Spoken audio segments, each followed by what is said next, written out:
Parents of Reddit. What is the creepiest thing your young child has ever said to you? 1. I was tucking in my 2-year-old. He said, "Goodbye, Dad." I said, "No, we say goodnight." He said, "I know. But this time it's goodbye." Had to check on him a few times to make sure he was still there. 2. Go back to sleep, there isn't anything under your bed. Has behind you now. Still haven't gotten over that one and shiver at the memory. 3.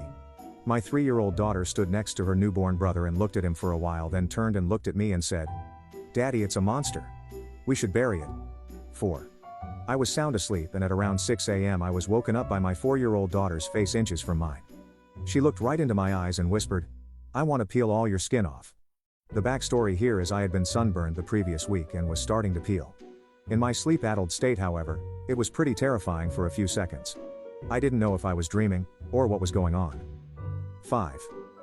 Around 4 or 5 months ago, at like 3 a.m. I was awoken by a very weird growling sound. Disoriented and in the dark, I started to come to and for the life of me couldn't figure out what the sound was. I had fallen asleep on the couch in the living room, which added to my confusion.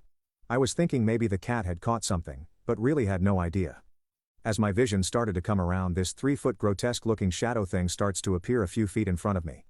Just standing there growling. Creepy. Even though in reality it only took me a few seconds to figure out what was going out. I imagine my appearance would have been that of someone who was visibly shaken. It was my son.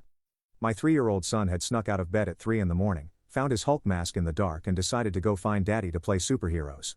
I guess his idea of playing was to do a Hulk growl 2 feet from my sleeping face until I woke up in a panic. He ended up doing the same thing to my wife a few weeks later, which to me was way more hilarious.